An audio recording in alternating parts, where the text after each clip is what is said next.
नमस्कार दोस्तों, स्वागत है आपका एक नए वीडियो में। और जैसा कि आपको पता है कि जो हमारा ई-गैजेट में हमने आपको बताया था कि गैजेट के अनुसार नेशनल एग्जिट टेस्ट जो है वो फाइनल ईयर वालों स्टूडेंट के लिए ही होने वाला है। इस वीडियो में मैं आपको कंफर्म बताऊँगा कि किस बैच से होने वाला है। उससे पहले मैं आपको ये बता देना चाहता हूँ कि अब तक एनसीआईएसएम के द्वारा नेक्स्ट एग्ज़ाम के बारे में कोई भी नोटिफ़िकेशन नहीं दी गई थी। तो वीडियो शुरू करने से पहले आपसे एक विनती है कि अगर आप इस चैनल में नए हैं तो चैनल को सब्सक्राइब ज़रूर कर लें। 25 जनवरी 2024 को यहाँ पे आप डेट पढ़ सकते हैं। उस दिन सभी कॉलेजेज हैं आयुर्वेदा, सिद्धा, यूनानी और सोवा रिगपा, इन सभी कॉलेजेज के प्रिंसिपल, डीन और डायरेक्टर को उन्होंने एक लेटर भेजा है और उस लेटर में इन्होंने मेंशन किया है कि national exit test for granting licence to practise as medical practitioner of respective discipline of Indian system of medicine. उन्होंने यहाँ साफ-साफ लिखा है कि जो भी कॉलेज के प्रिंसिपल और डीन हैं, उनको साफ-साफ उन्होंने बता दिया है कि sir, madam, in the reference to this subject cited above, I am directed by the competent authority to inform that national commission for Indian system of medicine act 2020, उसके अनुसार उन्होंने यहाँ पे साफ-साफ बता दिया कि national exit test of each discipline such as Ayurveda, Siddha, Unani and Sowa Rigpa of Indian system of medicine shall be conducted by the commission through a designated authority. इन्होंने साफ-साफ कह दिया है कि नेशनल एग्जिट टेस्ट ये सभी आयुर्वेदा, सिद्धा, यूनानी और सोवा रिगपा के लिए होने वाला है।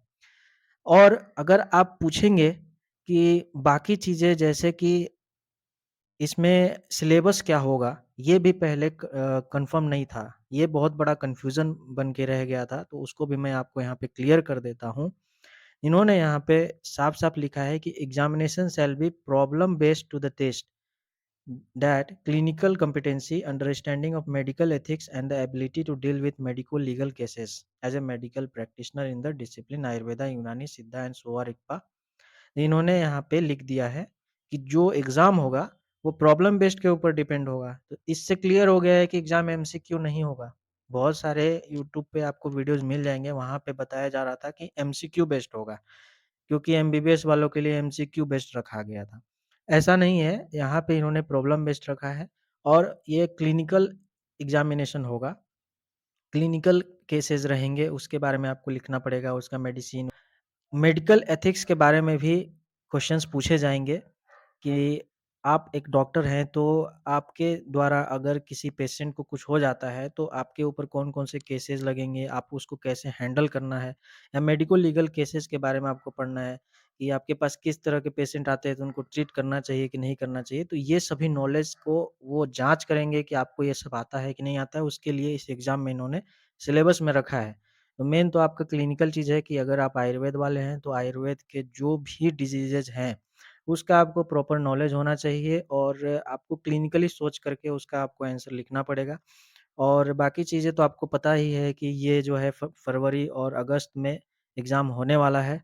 बाकी आप यहाँ पे ये भी पढ़ सकते हैं कि intern who has completed minimum 270 days of internship, ये तो मैंने आपको पहले ही बता दिया था कि 270 दिन आपका कंप्लीट होना चाहिए इंटर्नशिप, या 1 साल आपका इंटर्नशिप कंप्लीट होना चाहिए, अगर आपको नेशनल एग्ज़िट टेस्ट देना है। और बिना नेशनल एग्ज़िट टेस्ट दिए आपको डिग्री नहीं मिलेगी, या प्रैक्टिस करने की आपको सर्टिफ़िकेट नहीं मिलेगी, आप प्रैक्टिस नहीं कर पाएँगे। और अगर आप आगे चल के पोस्ट ग्रेजुएशन करना चाहते हैं, तो उसके लिए भी जो एग्ज़ाम होती है एलिजिबिलिटी टेस्ट, वो भी आप नहीं दे पाएँगे। अब मैं आपको कन्फर्म यहाँ पे बता देना चाहता हूँ कि किस बैच से होगा।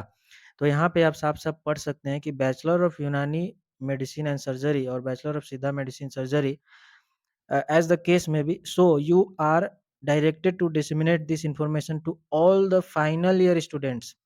इन्होंने डायरेक्टली नहीं बताया है कि किस बैच से होगा, लेकिन इन्होंने यहाँ पे इस पैराग्राफ को अगर आप पढ़ेंगे, इन्होंने यहाँ पे साफ-साफ बता दिया है कि किस बैच से होगा।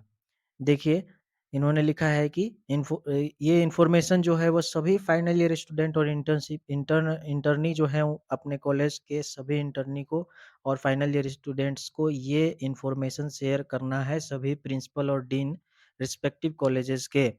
तो इससे साफ-साफ यहाँ पे पता चल रहा है कि यह एग्ज़ाम जो है फाइनल ईयर स्टूडेंट जो अभी हैं, मतलब 2024 में जो अभी बच्चे फाइनल ईयर में हैं और वो अब उनका फाइनल ईयर कंप्लीट होने वाला है और वो आगे चल के इंटर्नशिप में जाने वाले हैं, तो उनका ही नेक्स्ट एग्ज़ाम होने वाला है। मतलब कि 2019 के बैच के बच्चे जो अभी फाइनल ईयर में हैं, उनका ही नेक्स्ट एग्ज़ाम जो है फर्स्ट टाइम स्टार्ट होने वाला है। ये कन्फर्म इन्होंने यहाँ पे बता दिया है। हालाँकि इन्होंने अभी सभी कॉलेज के डीन और प्रिंसिपल को ये लेटर भेजा है, लेकिन अगर आप एनसीआईएसएम के वेबसाइट पे जाकर चेक करेंगे तो ये कहीं भी लेटर या फिर इन्फॉर्मेशन नहीं मिलेगा। और यहाँ पे इन्होंने बता दिया है कि this is issued with approval of competent authority. यहाँ पे साफ-साफ इन्होंने लिख दिया है और यहाँ पे जो सेक्रेटरी है एनसीआईएसएम उनका साइन भी है बीएल मेहरा जी का। तो अगर ये वीडियो आपको पसंद आया हो तो वीडियो को लाइक ज़रूर करें और चैनल को सब्सक्राइब ज़रूर कर लें। धन्यवाद।